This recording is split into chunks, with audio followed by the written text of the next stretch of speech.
Marco, ¿puedes orar o no? Sí, sí, ahí me desmutié recién. Eterno Dios y Padre que estás en los cielos, te damos gracias nuevamente por este día que nos has dado, nuevo, en todos los sentidos, y especialmente para poder escuchar de tu palabra, poder nuevamente comprobar la eficacia del poder de la sangre de Cristo a nuestro favor y en limpieza de todos nuestros pecados. Queremos rogarte por este tema tan especial para que tú dirijas a nuestro hermano en todos los aspectos, para que en realidad podamos ir avanzando y se vaya abriendo nuestro conocimiento, nuestro entender y especialmente el propósito que tú tienes con este tipo de temas. Dejamos en tus manos a los hermanos que están para que bendigas a todos y a cada uno y a aquellos que no han podido estar por alguna razón. En el nombre precioso de nuestro Señor Jesucristo. Amén. Amén. Amén. Muy bien. Bueno, como hemos venido hablando la semana pasada, cuando hicimos mucho énfasis en las enseñanzas de Jesús ahí en Juan, ahora vamos a comenzar en el libro de los Hechos, algo ya dijimos la semana pasada, pero siempre voy a repetir un poquito algo de la anterior clase a modo de recordar, pero también para tratar de fijar algunos conceptos, porque son muy importantes tenerlos en nuestro corazón, en nuestra mente, y nos queden grabados, ¿no? En el libro de los Hechos, en el capítulo 1, vemos allí entonces la promesa y lo que el Señor Jesús le dijo a los discípulos, ¿no? A esos 120 hermanos que estaban allí reunidos. 1:8 dice: me recibiréis la virtud del Espíritu Santo que vendrá sobre vosotros y me seréis testigos en Jerusalén, en toda Judea, en Samaria y hasta lo último de la tierra. Y esto es quizás la acción del Espíritu Santo. El Espíritu Santo va a generar ahora en cada uno de los apóstoles este espíritu evangelístico, este espíritu misionero, que realmente uno lo vamos a ir viendo, que más allá a veces de lo que nosotros estamos o pensamos o deseamos que haga el Espíritu Santo, como milagros, como sanidades, como todo ese tipo de cosas, lo más importante es que el Espíritu nos utilice a nosotros como misioneros, en el sentido de llevar la palabra a otros. Muchas veces, cuando el Señor Jesucristo dijo que los que me siguen a mí, los que vienen después de mí, hablando de sus discípulos, mayores cosas que estas harán. Y muchos lo refieren a los milagros o a ese tipo de cosas, ¿no?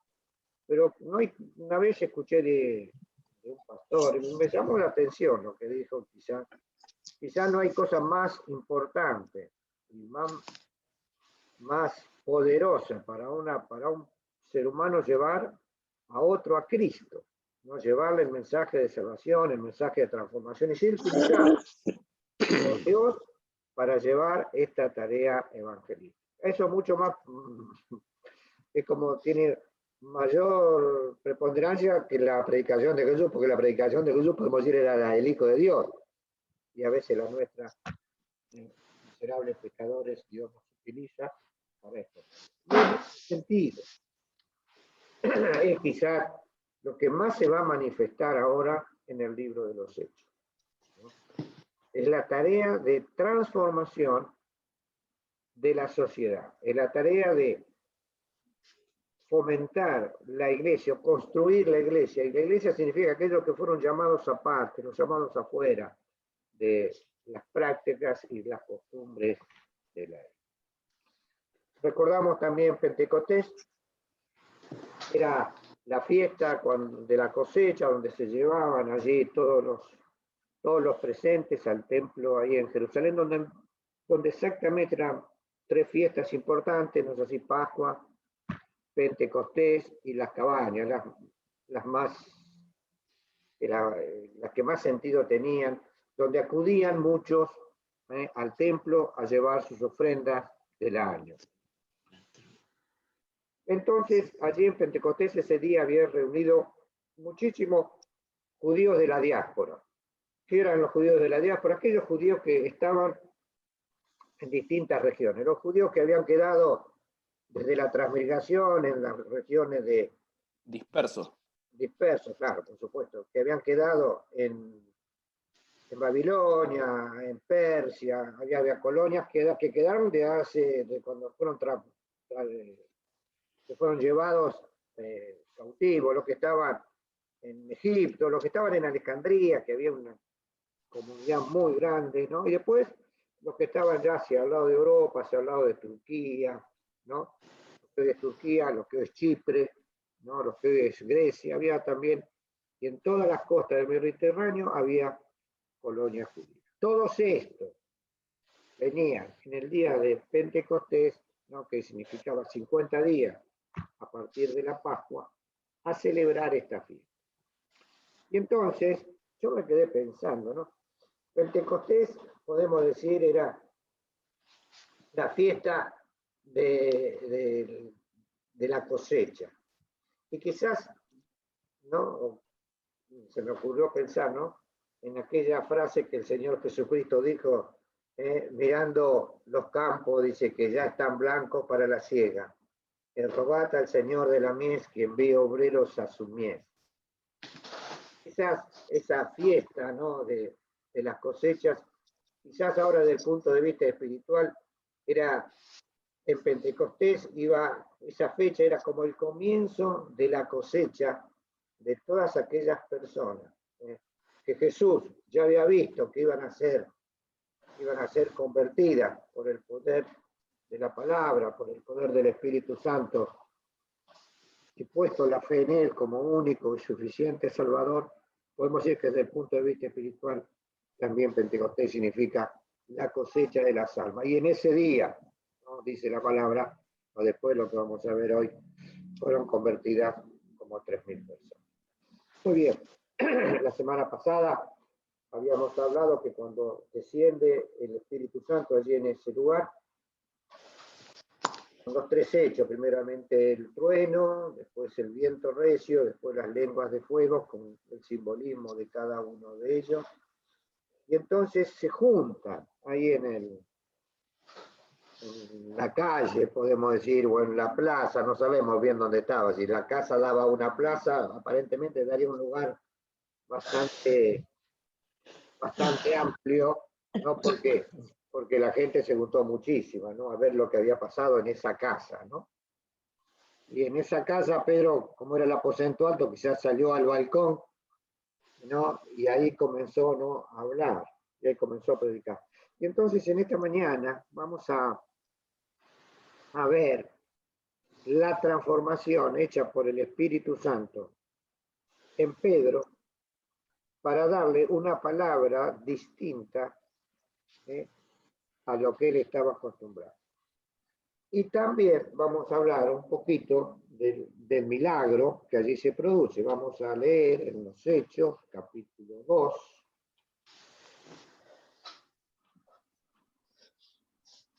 Y vamos a leer a partir del versículo 1, después ya lo conocemos, pero vamos a reiterarlo, ¿no? Como se cumplieron los días de Pentecostés, estaban todos unánimes juntos, y de repente vino un estruendo del cielo, como un viento recio, que corría, el cual hinchó toda la casa donde estaban sentados. Y les aparecieron lenguas repartidas como de fuego, que se sentó sobre cada uno de ellos. Esto lo habíamos visto la semana pasada. Y fueron llenos, fueron todos, es importante, la palabra todos significa a los 120. Llenos del Espíritu Santo y comenzaron a hablar en otras lenguas como el Espíritu les daba que hablasen. Moraban entonces en Jerusalén varones religiosos de todas las naciones debajo del cielo. Y esto, acá cuando hablamos de lengua, con respecto a las lenguas, hay, podemos decir, una doble interpretación. Primeramente, en este caso específico, nos vamos a dar cuenta que lengua significa idioma. ¿Por qué? Porque dice, al final del 4, hablar en otras lenguas. ¿No es así? Como el Espíritu le daba que hablase. Moraban entonces en Jerusalén varones religiosos de todas las naciones. Y después comienza a detallar todas las naciones. Entonces, ¿cuál era el objetivo ahí de la palabra lengua? Idioma. En el Nuevo Testamento, la misma palabra, que en este caso es glosa, ¿no?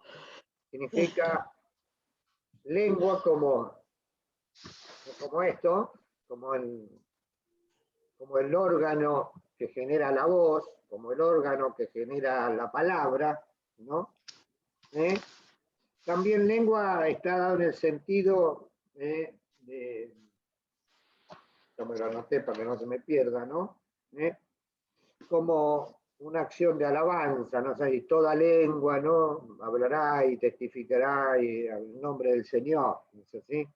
Entonces, en ese sentido, ¿no? Lengua como elemento usado para la alabanza, y también la palabra lengua o glosa significa idioma.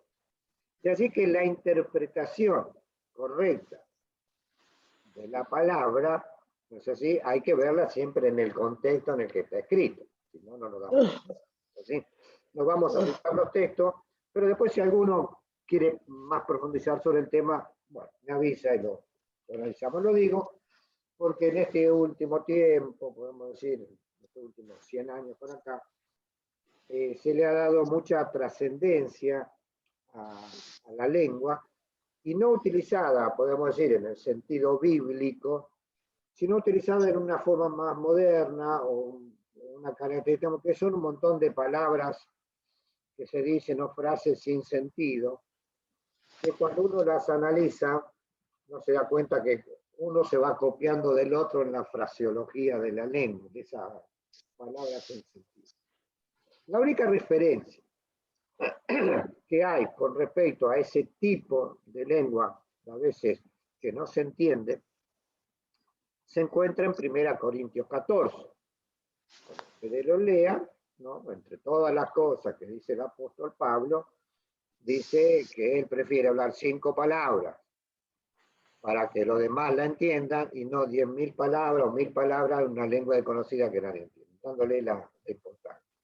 Y luego aquellos textos que tienen que ver que si no hay quien interprete la lengua, esa lengua extraña, esa fraseología extraña que no se entiende, que se calle y que hable para sí mismo. Es decir, yo no impido hablar en lengua, pero las lenguas tienen que tener siempre un sentido. Y en este sentido yo comparto plenamente. Yo las lenguas estas modernas no le veo ninguna necesidad, hay otros que la ven, ¿por qué? Porque asocian el bautismo del Espíritu Santo a hablar en lengua. Cosa que después con los desarrollos, quizás los próximos domingos, vamos a ver que no es necesario. El bautismo del Espíritu Santo es una cosa, la llenura del Espíritu Santo es otra cosa, y el hablar en lengua es otra. En este caso, ¿por qué era necesario este don de lengua particular? Que también se llama don de idioma. ¿Por qué? Porque como leemos en todo ese texto que así está escrito. Para que todos entendieran lo que se estaba diciendo. Exactamente. Como dice, vamos a buscar el texto para que no haya ninguna duda. Dice el texto, estaban todos, el verso 7, como dice, y estaban atónitos y maravillados, diciendo, he aquí, ¿no son galileos estos de los que hablan? Es decir, no hablan como hablan los galileos, que los galileos hablaban el arameo, que era una mezcla entre árabe y el hebreo, ¿no? ¿Cómo pues nosotros les oímos hablar en cada uno en la lengua en que somos nacidos? Más claro no puede ser, me parece. ¿Sí? ¿Qué es lo que está diciendo? Que Pedro y los demás hablaban en arameo y ellos escuchaban. El que estaba en Grecia escuchaba el griego, el que venía de Egipto escuchaba el copto, y así podemos decir cada uno no admite otra interpretación. Entonces, si alguien quiere hablar y dice de la llenura del Espíritu Santo, hablar en lengua, entonces tendría que tener el don del idioma, podemos decir. ¿Por qué era necesario ese día? Porque ese día había un montón de gente y no había un traductor para cada uno de ellos. Entonces, como cada uno tenía que recibir este mensaje de salvación, que era lo más importante, entonces el Espíritu obró este milagro. ¿Entendemos? No sé si hay alguna duda en este sentido. Muy bien. Se podría decir que hoy en día, yo creo que en la antigüedad había lugares desconocidos, ¿no? Comparando con lo que es hoy, que hoy sabemos lo que es el mundo, los países que hay. Digamos que fue algo muy específico e insólito para ese momento, para la necesidad que había de ese momento. Hoy, si vos querés ir a predicar a otros países, hoy podés estudiar un idioma y aprenderlo. Pienso que debe ser algo así, ¿no? Sí, tiene que ver el milagro con necesidad. También se dice, suponete, hay relatos modernos aquellos misioneros que fueron a predicar al África eran los idiomas que nadie absolutamente los conocía. En algunos casos especiales es como que se dio esta manifestación que ellos hablaban en inglés y la gente se entendía en sus idiomas. Son relatos que yo no lo puedo certificar, son relatos históricos que quedaron sobre Leviston, sobre algunos de estos que estuvieron. A mí me pasó algo, Ignacio. ¿Cómo? Yo tenía a Mili chiquita, ¿se escucha? Sí. Sí. Yo tenía a Mili chiquita y había ido a una iglesia con mi hermana en Mar del Plata. Y bueno, Mili re inquieta, no estaba todo el tiempo prestando atención, que Mili se me iba, o sea, no es que estaba re atenta a lo que estaban hablando. Y yo le digo, viste, el hombre dijo tal y tal cosa. No, la señora dijo tal y tal cosa, pa. No, dijo mi hermana, ella estaba hablando en lengua.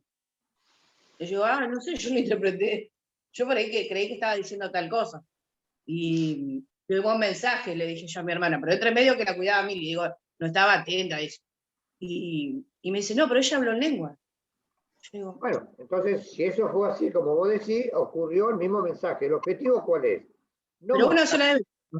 es decir, el objetivo de estos dones de lengua, ¿cuál es? No es mostrar, yo hablo en lengua, sino el objetivo es transmitir un mensaje. ¿Entiendes?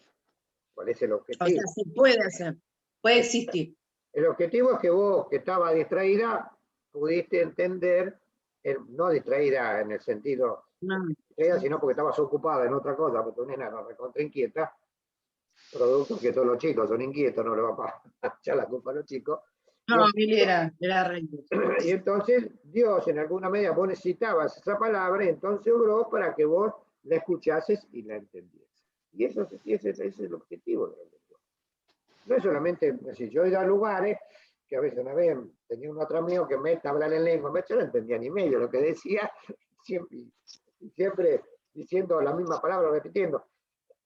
Y nadie aclaró, nadie dijo nada para qué era lo que estaba haciendo. Entonces, el objetivo de la lengua está revelado en 1 Corintios 14. ¿Por qué? Porque en la iglesia de Corinto ya pasaría lo que pasaba ahora. ¿Entendés? Más ellos en Corinto. ¿Por qué? Porque todas las sectas idólatras tenían estos lenguajes extraños. Es decir, esto no es que venía de la iglesia cristiana, sino que es una práctica que viene siempre de la idolatría. ¿Vieron? Cuando los brujos y todo dicen palabras raras, misteriosas, esta cosa de lo encriptado de las prácticas. Muy bien. Esa era la costumbre. Entonces esa costumbre la habían metido dentro de la iglesia. Entonces Pablo tiene que ordenar. Por eso, si ustedes leen detenidamente, 1 Corintios 14, corrige la mala praxis del don de lenguas, que tristemente hoy a veces todavía persiste en algunos grupos cristianos. Cada vez menos, pero persiste, ¿no? Esto nació, recuerden, cuando siempre les cuento, allá en California en 1905, con los primeros grupos pentecostales. Muy bien. Entonces, ese día se produce ese don y Pedro, como dice el versículo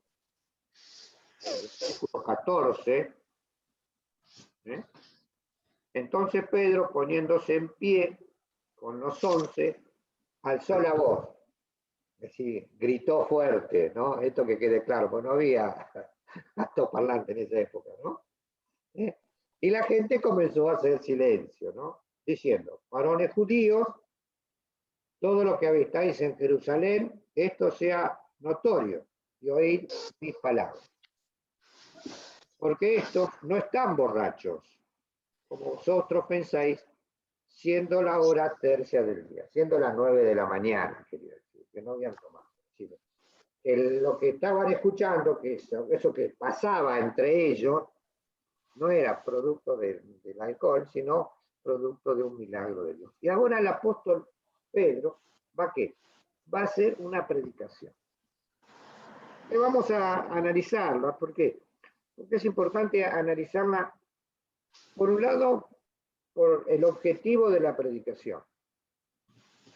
Y por otro lado, por la transformación que produce el Espíritu Santo en una persona cuando la toma, en este caso que el apóstol Pablo estaba lleno de esta gracia divina, y entonces genera en él un conocimiento o una manera de exponer la palabra con un objetivo muy claro, y que produce después la transformación que produce. Entonces, la transformación de la extensión del Evangelio no es producto del predicador, sino es producto de la gracia que tiene esa palabra por obra del Espíritu. Que hoy muchos llaman unción, ¿no? Y otros llamaban poder del Espíritu antiguamente, y otros le llamaban la obra del Espíritu Santo, ¿no? Es como que el Espíritu haciendo esa unción, haciendo referencia al Antiguo Testamento, cuando los sacerdotes eran ungidos y los ponían de pie y tiraban en la cabeza entonces el aceite, entonces como que el aceite todo los cubría, entonces en ese sentido estaban ungidos, ¿no? Y entonces si recordamos el Salmo 117, aunque hablando de esa unción, es como el rocío que baja en el monte, que baña todo, de la misma manera es la obra o es la acción del Espíritu Santo. Cuando toma a la persona, la llena de gracia y le va a dar ahora las ideas y las frases y la palabra que era necesario escuchar. La predicación de Pedro, podemos decir, tiene tres partes importantes. La primera parte que tiene que ver con captar al público, ¿es así? Recordemos que los que estaban escuchando era un público netamente judío, ¿sí? Por eso dijo, y me seréis testigos en donde, en Jerusalén. Otra cosa para aclarar también, el Señor le prometió, vieron que cada vez que aparece un dibujo animado de Pedro, a Pedro se lo pone con un llavero en el cinto, ¿no es así? Y como da la sensación, ¿no? Como que Pedro es el que tiene, decir, la llave del cielo. Entonces, en el cielo te recibe Pedro y con la llave te abre la puerta de la entrada del cielo. Eso es la caricatura. ¿Por qué? Porque eso hace referencia a lo que el Señor le dijo a Pedro, si yo te daré la llave del reino. Y en ese sentido, la llave del reino es que el apóstol Pedro fue el que abrió, podemos decir, el reino de los cielos, primeramente acá en Jerusalén, a los judíos, después lo va a abrir en Samaria y después lo va a abrir a los gentiles. Es decir, la primera... Perdón, Ignacio, Sí. Que lo corte, pero ahora entiendo por qué todo el mundo habla de San Pedro cuando piensa que se va a morir, que primero va a ver a Pedro y después va a ver todo el resto. Claro, es la idea esa de la fábula que hay, ¿no? Esos dichos no religiosos. En ese sentido, a Pedro se le dio la llave, porque él abrió la predicación a toda la comunidad, haciendo referencia, es interesante, haciendo referencia a lo que habíamos leído en 1:8. Me seré testigo en Jerusalén, en Judea, en Samaria y hasta lo último de la tierra. Y en los tres casos, siempre es el apóstol Pedro el que toma la delantera. Sin lugar a duda, después de Pentecostés, Pedro es, podemos decir, el apóstol que tiene más importancia en este sentido, ¿no? Era como uno de los, dicen los mismos, dice el mismo libro de los Hechos, el apóstol Pedro era como uno de los pilares dentro de la iglesia. Quizás también por su carácter, ¿no es así? ¿Por qué? Porque el carácter de Pedro, ¿cuál era? Era avasallador, él iba siempre para adelante. Señor, aunque nadie te deje, aunque todos te nieguen, yo no te voy a negar. Señor, si su boca andás por las aguas, manda que yo también vaya sobre las aguas. Sí, Pedro siempre estaba en esa idea de ir para adelante. En ese sentido también, en este momento, Pedro se levanta y va a comenzar su predicación. Él va a hablar a un auditorio netamente judío, y entonces todos aquellos a veces que estudiamos la palabra y que tenemos que dar un mensaje, quizás este mensaje también nos enseña. ¿Qué es lo primero que nos enseña? Lo primero que nos enseña es a quién tenemos adelante. ¿A quién le vamos a hablar? ¿No es así? Yo una vez, me acuerdo, ¿no? Fuimos con un hermano que nos iba a enseñar evangelización. Empezamos acá a gente humilde, no sé así, y entonces como él tenía un libreto de evangelización, no sé, hablándolo del pecado y de todo ese tipo de cosas, comienza a citarle a Idi Amin. ¿Ustedes saben quién fue Idi Amin? No. Entonces, este personaje, Idi Amin, habla de un general, no creo que fue de Uganda, no sé así, cuando hizo la revolución, y entonces era tan terrible este hombre que, siguiendo las costumbres africanas, cada vez que mataban a un enemigo se comía un pedazo del enemigo, hablando del pecado. Entonces yo pensaba para mis adentros, pero no es más fácil hablarle del pecado de algo más conocido, más argentino, que de un personaje traído que nunca se iba a acordar de quién era. Es decir, si bien el hermano tenía la sana intención de llevarle el mensaje de salvación, a veces los ejemplos o las ideas que tomaba no estaban totalmente claras en referencia a las personas que tenía adelante. De allí que cada vez que uno va a dar un mensaje tiene que pensar hacia quién va este mensaje y hablarle en los términos y en la manera que las personas entiendan y que las cosas que uno le diga le sean familiares. ¿Entendemos? Entonces, ¿qué es lo que hace Pedro? Fíjense, muy interesante. Entonces, Pedro, por supuesto, Pedro estaba guiado, ¿por qué? ¿Por quién estaba guiado? Espíritu Por el Santo. Espíritu Por el Santo. Espíritu. ¿Y por qué? Porque estaba lleno del Espíritu Santo, entonces el Espíritu Santo lo guió. Por eso nosotros tenemos que tomar esto como una enseñanza desde el punto de vista de la homilética, como dicen ahora, que es la manera de que uno puede presentar el Evangelio. Dice a partir del verso 16, dice, mas esto fue dicho por el profeta Joel. Y entonces toma, ahora, fíjense, lo que está pasando acá es el cumplimiento de una profecía.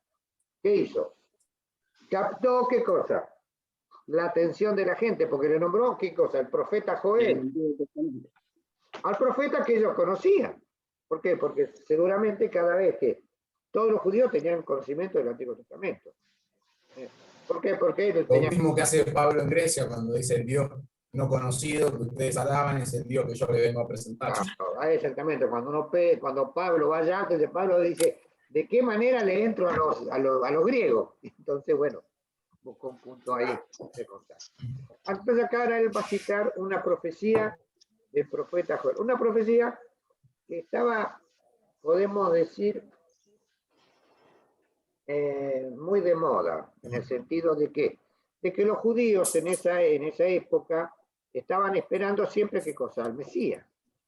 Había todo un movimiento, ¿no? De que lo que llamaban el advenimiento del Mesías, un Mesías no como Jesús, que era ese pobre, humilde que ellos vieron en Jesús, sino un Mesías libertador que iba a venir con caballos, con ejército y que iba a echar a todos los romanos. Y se iban a sacar de encima a los romanos y se iban a transformar en esa nación fuerte que David les había prometido. Otra que Saúl, ¿no? Cuando elegían a Saúl. Cuando elegían a alguien grande, alguien que los represente, alguien que quiera conquistar batalla. Que Saúl tenía una cabeza, claro. tenía como 2 metros Saúl de media, ¿no? Qué bárbaro, siempre el pueblo de Israel repitiendo cosas, ¿no? Como todos nosotros. Totalmente. Porque a veces nos fijamos en los judíos, pero a veces no nos vemos nosotros, aún como nación, como Argentina, ¿cuántas veces venimos repitiendo lo mismo? Sí, bueno, yo lo que voy es como humano, como ser humano, nosotros, cómo se vive repitiendo eso, quizás a un largo plazo, un corto plazo, o mayor o menor escala. Exactamente, es decir, el ser humano repite, por eso el refrán, que es el que tropieza muchas veces con la misma piedra. Muy bien, entonces fíjense, le va a citar esta profecía de Joel. El objetivo de la profecía de Joel es el descenso del Espíritu Santo. ¿Por qué? Porque dice que serán los postreros días, dice Dios, derramaré mi espíritu sobre toda carne. Vuestros hijos y vuestras hijas profetizarán, vuestros mancebos verán visiones, vuestros viejos sonarán sueños. Y de cierto, sobre mi siervo y sobre mi sierva, en aquellos días derramaré mi espíritu y profetizará. Y daré prodigios arriba en el cielo, señales abajo en la tierra, sangre, fuego y vapor de humo. El sol se oscurecerá, el sol se volverá en tiniebla, la luna en sangre, antes de que venga el día del Señor grande y manifiesto. Y será que todo aquel que invocar el nombre del Señor será salvo. Esta profecía también la utilizan los grupos, podemos decir, pentecostales modernos. ¿Para qué? Para decir, para darle rienda suelta a los sueños, a las profecías. ¿No? Vieron que hay todo movimiento profético, vieron que dice movimiento apostólico y profético. ¿Por qué? Porque se basan en esto, sin darse cuenta que esta profecía tiene, podemos decir, un doble cumplimiento. ¿Se cumplió qué día? ¿Se cumplió en Pentecostés, sí o no? Sí. Sí. ¿Por qué se cumplió en Pentecostés? Pues se derramará el Espíritu sobre toda carne. Exactamente, porque Pedro, lleno del Espíritu Santo, toma esa profecía diciendo, hoy se cumple esta profecía. Así como el Señor Jesucristo, cuando comienza ya su ministerio, en Lucas capítulo 4, ¿no? Que dice, el Espíritu del Señor es sobre mí, y habla del objetivo que te va a tener el Mesías, y termina Jesús diciendo, esta profecía se cumple hoy en vuestros oídos. Lo mismo el apóstol Pedro ahora toma esta profecía diciendo, hoy se cumple. Ahora, ¿se cumplió toda la profecía? No. ¿Por qué? Porque los versículos 20 y 21, ¿no? Desde el 19 para abajo, hacen a la otra aplicación de la profecía, que es cuando va a venir el día grande de Jehová. Podemos decir, son profecías, y muchas de las profecías del Antiguo Testamento se llaman profecías de doble cumplimiento. Que una parte ya se cumple y otra parte falta por cumplir. Por eso el apóstol Pedro, en ese día dice, hoy se cumplió.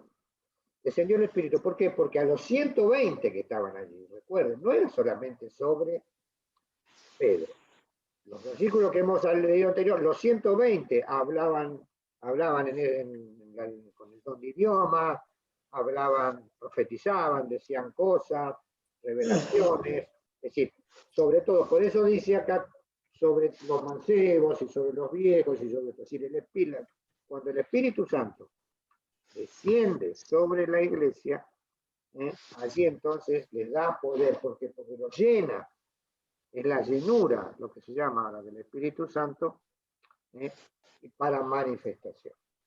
Pedro experimenta esa llenura y entonces el Espíritu lo llama ahora a captar la atención del público con referencia, miren, hoy se cumple esta profecía. Captada la atención, va a comenzar ahora a hablar de Jesús.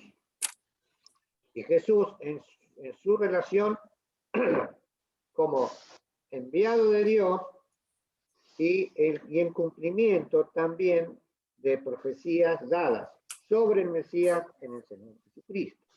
Es decir, que Pedro tenía una clara visión mesiánica en cuanto a profecías del Antiguo Testamento que apuntaban hacia Jesús, tuvieron pleno cumplimiento en él. Y por último, vemos ahora qué cosa, la exhortación al cambio y a dar el paso de la experiencia de fe. Entonces, esta predicación va a tener primeramente un punto de contacto, de atracción, que es la profecía, luego es presentado a Cristo y por último, la decisión con respecto al Salvador. Por eso dice ahora, a partir del verso 22, varones israelitas, oíd estas palabras, Jesús Nazareno, varón, aprobado de Dios entre vosotros en maravillas, prodigios y señales que Dios hizo por él en medio de vosotros, como también vosotros lo sabéis. No, nadie podía negar, todo lo que estaban allí, la cantidad de manifestaciones sobrenaturales que Jesús había hecho. Entonces toma eso. ¿Ustedes se acuerdan de Jesús? Ese que era un rabí, un maestro que había hecho señales, milagros, del cual todos nosotros, hay muchos, y había muchos testigos, sin lugar a dudas. Estaría el paralítico de Siloé, estaría la mujer pecadora, estaría algún leproso de todo lo que sanó, estaría el hijo de la viuda o del que había resucitado. Había mucha gente. De estos nombres algunos. Juan dice que había hizo muchísimo más que no lo puede escribir, pero algunos estaban aquí presentes, ¿no? Pero fíjense, ahora va a ser una revelación. ¿Cuál es? A este entregado por determinado consejo y providencia de Dios, prendisteis y matasteis. Por mano de los inicuos crucificándolo. ¿Qué quiere decir? Este texto es trascendente. ¿En qué sentido? Que la muerte de Jesús no fue por un capricho o por una acción de Judas de entregarlo, a veces había una rebelión popular, como algunos dicen, o por un objetivo de los sacerdotes para sacarse del medio a aquel que lo condenaba, o una acción de Herodes para congraciarse con el pueblo. Bueno, le mato uno, total, con tal, hacía uso político, ¿no? De la muerte, ¿no? Cualquier cosa con la realidad es mera coincidencia. Entonces, el uso político no viene de ahora, viene desde siempre, ¿no es así? ¿O era eso? No. Pedro, ¿qué lo dice? ¿Qué es lo que dice Pedro? Que él muere, ¿por qué? Por determinado, ¿qué cosa?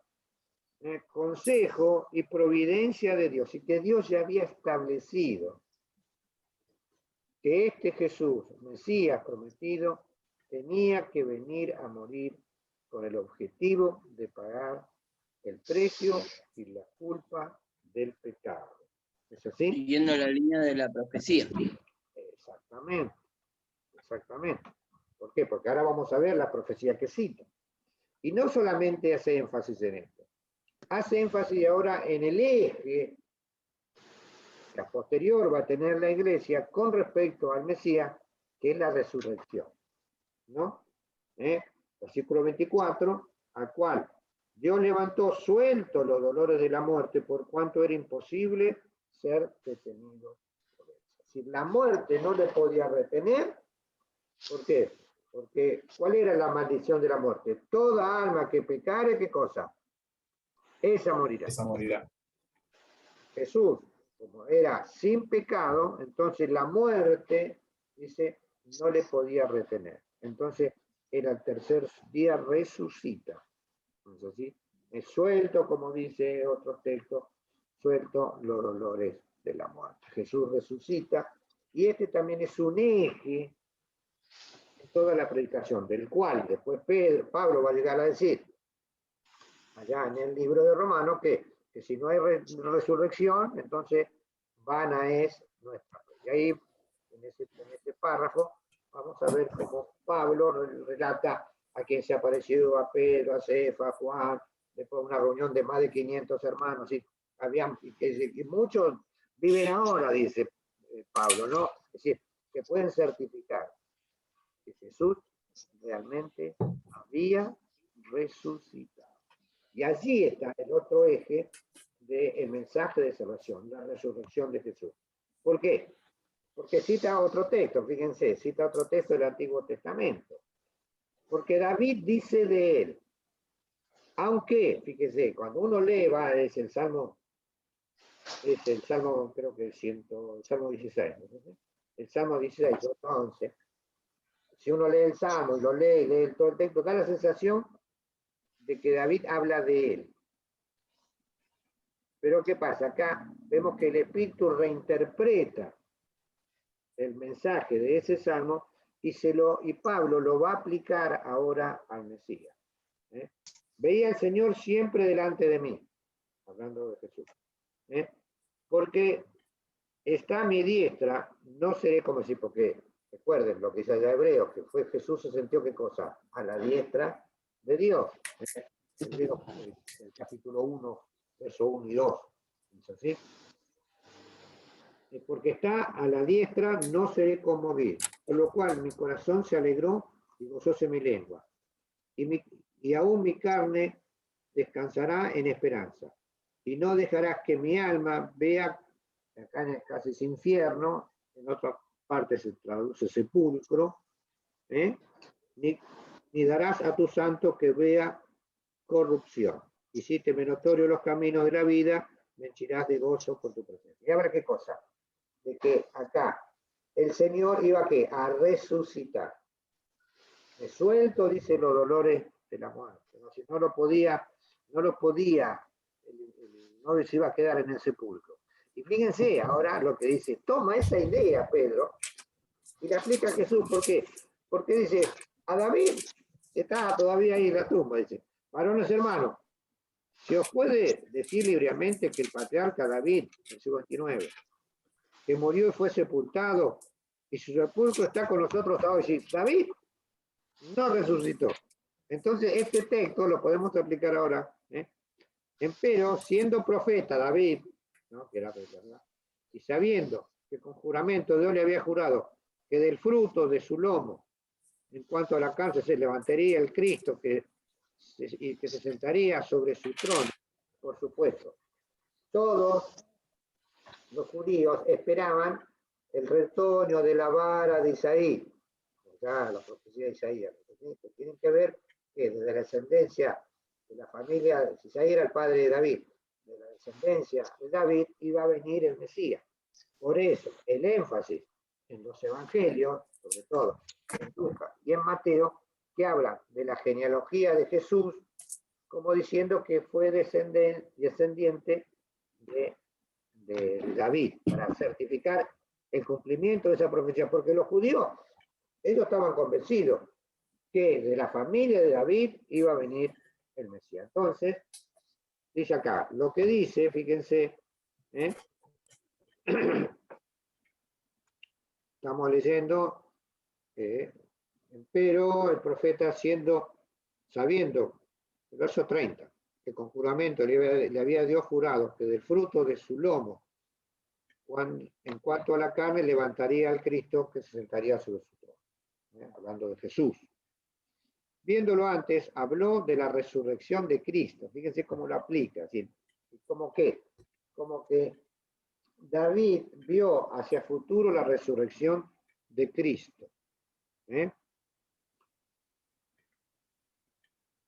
Habló de la resurrección de Cristo, que su alma no fuese a dejar en el infierno ni su carne vería corrupción. Y entonces él lo aplica. A este Cristo, recuerden, Cristo significa el Mesías ungido. Jesús era el nombre. ¿Entendemos? Nosotros siempre decimos Jesucristo, ¿sí? Jesús ungido vendría a ser. Jesús Mesías. Recuerden que la palabra Jesús significa el Salvador. ¿Es así? En ese sentido. A este Jesús resucitó Dios, del cual todos nosotros somos testigos. Ellos van a testificar hablando de la resurrección. Así que, levantado por la diestra de Dios y recibiendo del Padre la promesa del Espíritu Santo, ha derramado esto que vosotros veis y oís.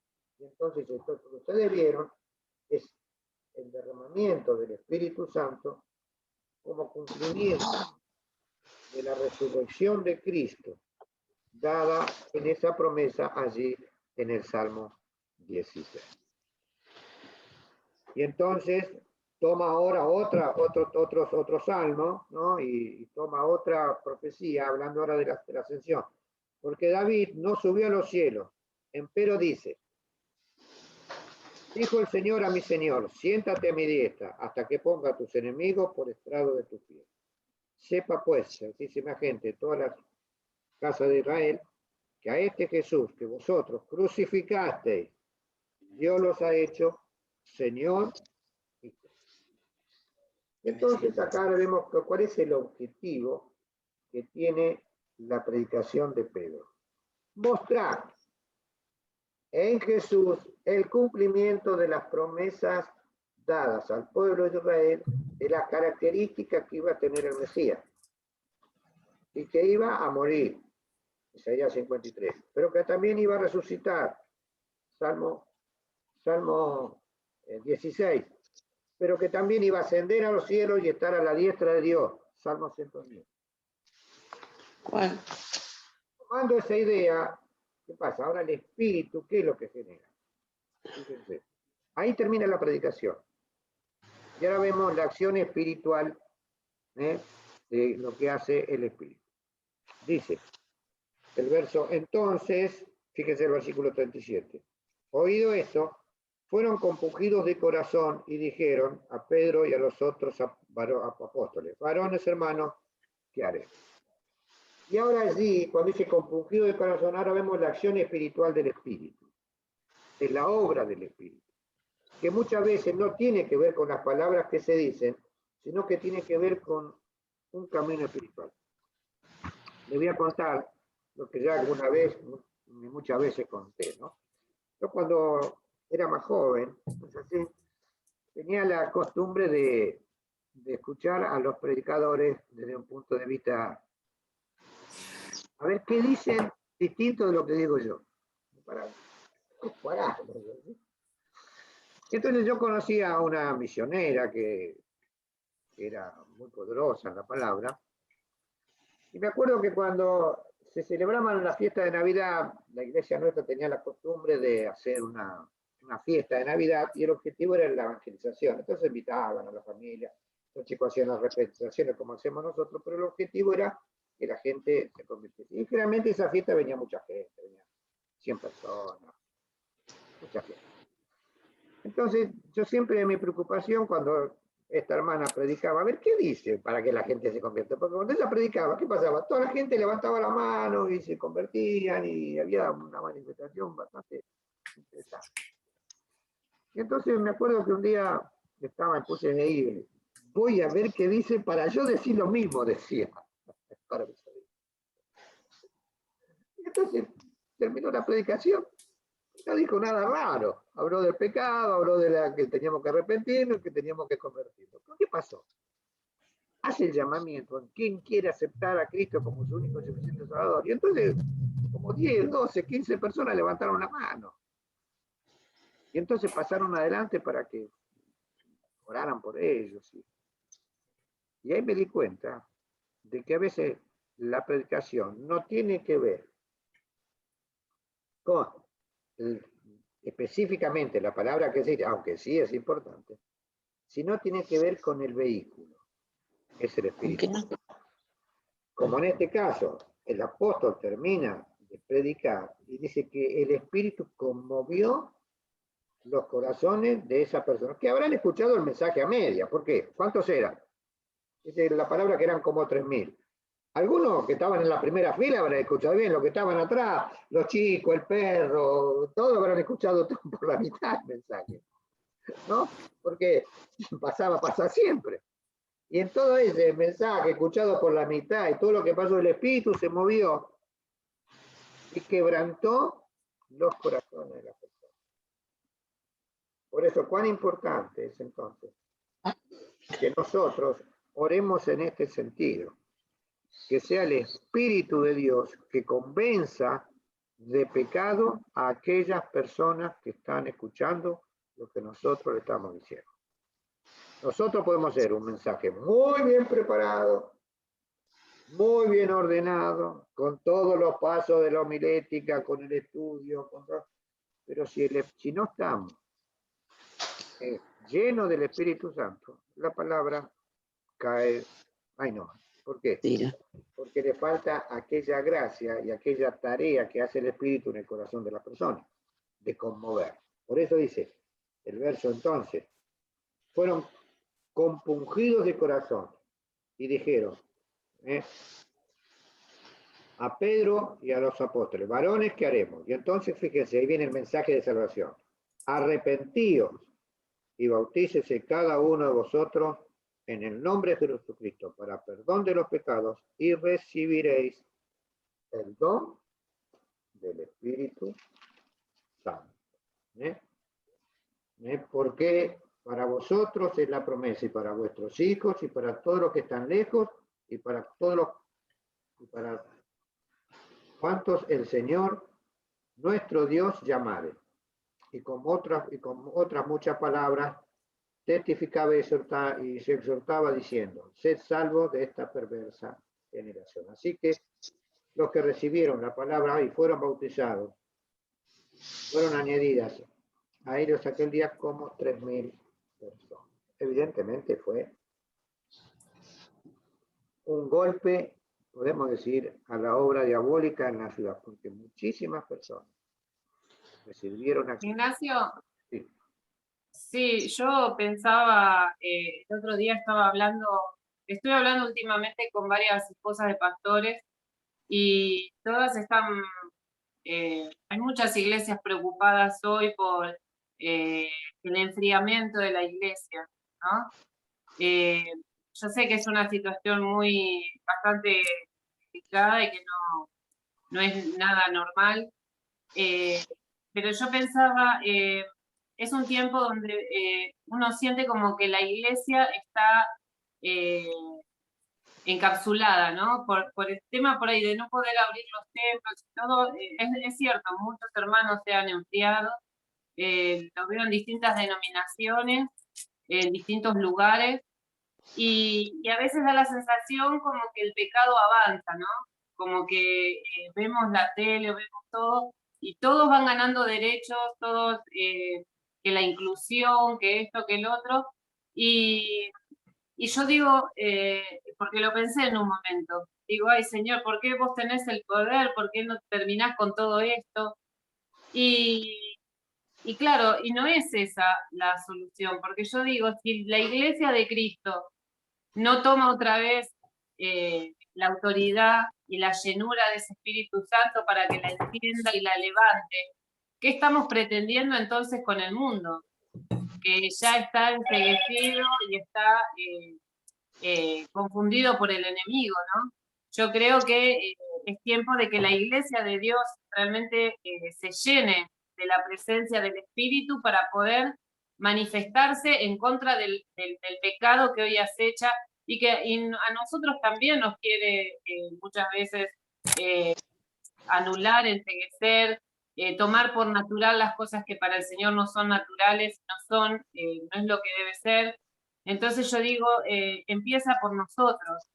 Pero si la iglesia de Cristo se enfría, no podemos echar la responsabilidad sobre el mundo, porque el mundo está en este momento guiado por el príncipe de las tinieblas.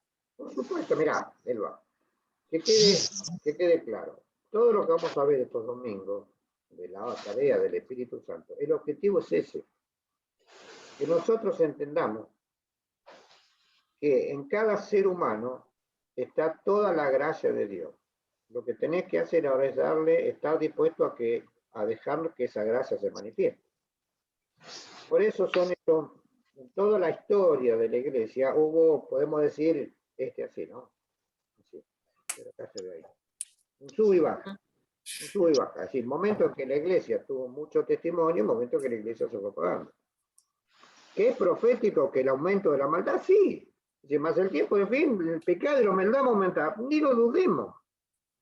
No vamos a poder para eso. Pero también tenemos que entender que el Señor quiere ahora hijos que estén dispuestos a como Pedro.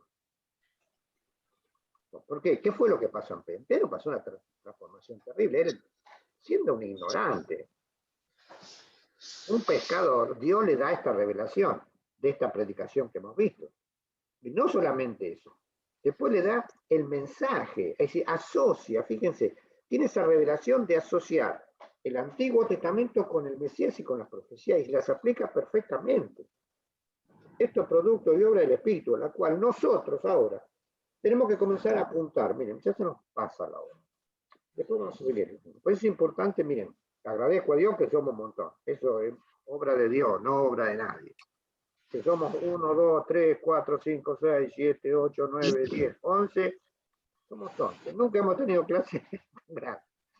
Y esto realmente pueda seguir ocurriendo. Ustedes, como yo, podamos ahora progresar. Porque ahora vamos a ver la clase próxima, el domingo que viene, vamos a ver el Evangelio, vamos a terminar esta idea, vamos a ver el Evangelio en Samaria, y el Evangelio en Cesarea cuando es a todo. Y después cómo el Evangelio se desparrama a través de eso. Pero después de eso, vamos a ver lo que vos estás diciendo, cómo el Evangelio, cómo el Espíritu Santo transitó estos 2000 años. Interesantísimo. ¿Por qué? Porque bien decía Jeremías, nosotros repetimos las cosas. Entonces, qué importante que la historia nos enseñe para no repetir los mismos pecados que tuvieron muchos cristianos en la antigüedad. En la antigüedad, no antigüedad bíblica, sino antigüedad reciente. ¿Qué importancia ahora? ¿Cuál es la importancia por cuál estamos haciendo énfasis? Que ese día el Espíritu, muchas veces cuando hablamos de Pentecostés todos piensan en lengua, y eso fue lo menor. El Pentecostés es importante porque Pedro abrió el mensaje de salvación a todos los judíos. Y ese día 3000 judíos fueron impactados y fueron bautizados, como lo que habrá sido el Jordán, bautizando gente, todos los apóstoles, bautizando. Y esa gente se fue de allí y se volvió a su pueblo, como después vamos a ver. Y allí, llevados con el ímpetu del Espíritu Santo, comenzaron en cada lugar. 8, 9, 10, 11. Podemos decir que de esos 3000, a lo mejor 1500 eran de afuera. Entonces, a partir de allí, cuando terminó la fiesta de esa semana, salieron 1500 misioneros. Llevaron este mensaje de que el Mesías había venido a establecer una transformación en cada uno de ellos. Por eso dice, arrepentíos y crean. Como dice Bautice, se dice, estén dispuestos a ser sumergidos. Y recibiréis, ¿qué cosa? El ímpetu, la gracia, el poder, la manifestación del Espíritu Santo. Que nosotros hemos recibido. Ahora, ¿qué pasa? Tenemos este tesoro, dice el apóstol, ¿en vaso de qué? De barro. Porque el barro piense cada vez a ser más finito para que el tesoro cada vez pueda brillar más. Hermanos queridos, que el Señor nos bendiga. Me pasé, perdóname Mariano. Todo bien. Seguimos. Una cosita solamente. Recuerden que hoy está la Santa Cena, así que estén atentos al culto para compartir, para que estemos unidos. El Espíritu nos quiere unir, recordando la muerte de Cristo y por eso somos hermanos. Exactamente, qué interesante. Yo creo, antes de irnos, que la palabra hoy para mí, ¿no? Clave podría ser que el Señor nos llene más de su amor. Para que entendamos, siempre cuando veo que el Padre Nuestro fue escrito en plural, para que nos demos cuenta que son tiempos donde nos necesitamos como iglesia para sostenernos y necesitamos amor también por el que está perdido. Porque a veces estamos paveando mucho en nosotros mismos, en lo que nos pasa y no nos damos cuenta que sí, se van a ir muchos por COVID, pero ¿a dónde se van a ir? ¿No? Que no termina siendo lo más importante de qué, sino a dónde se van. Que tus palabras, Selva, sean proféticas. Que el Señor comience a generar en la iglesia el movimiento del Espíritu Santo. Amén. Y eso no depende de los grandes. El Señor siempre eligió, dice Pablo, a lo peor. Que el Señor nos bendiga, meditemos en esto, pensémoslo durante la semana, analicémoslo y vayámonos buscando que el Espíritu a cada uno de ustedes, como a mí, lo sabe, que es lo más importante. El Señor lo bendiga, hermano. Amén. Viviana, espero que haya pasado bien. Bueno, nos vemos en un ratito. Bendiciones a todos. Chao. Bendiciones.